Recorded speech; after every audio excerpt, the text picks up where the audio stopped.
Long Guanyuan chante dans une chorale depuis 30 ans. Chaque nuit, ce fermier de 48 ans et ses amis animent une petite place tranquille du village avec leur chant après une journée de travail au champ. J'ai appris à me comporter. Personne ne savait quoi faire avant et j'ai été recommandé pour tenir le rôle de dirigeant car j'avais un certain talent pour la musique.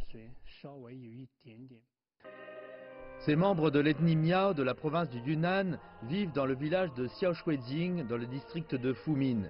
L'origine de l'ensemble remonte aux années 1930 quand le christianisme a été introduit dans la région. Établie formellement en 2002, la chorale compte une soixantaine de membres âgés entre 16 et 50 ans. Leur talent pour le chant est passé de génération en génération et de bouche à oreille. Nous n'avons jamais reçu de formation professionnelle et nous ne savons rien concernant les vocalistes. Nous exprimons notre amour de la vie et notre village natal avec la voix de notre cœur. De Mozart à Beethoven et Schumann, difficile de croire que ces gens consacrent la plupart de leur temps à la culture et l'élevage.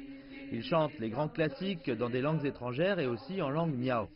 Ces dernières années, la chorale a reçu une reconnaissance dans le pays pour ses performances uniques. Il n'y a pas si longtemps, les fermiers sont même allés à l'étranger. Durant le Nouvel An chinois, ils ont été invités à se produire au Lincoln Center avec l'orchestre philharmonique de New York. C'était une première en dehors de la Chine et ensuite ils comptent aller chanter leurs chansons folkloriques et leurs chefs-d'œuvre en Grande-Bretagne. Nous les Miao vivons dans la montagne profonde depuis des générations. Nos performances nous relient au monde entier et nous permettent de montrer au monde notre culture et notre mode de vie. Je pense que c'est formidable. D'apprenant à chef de chorale, la vie de Long Guanyuan a toujours été associée à la musique. Il dit avoir longtemps pensé à arrêter en raison de problèmes de santé et de travail au chant, mais il a toujours continué.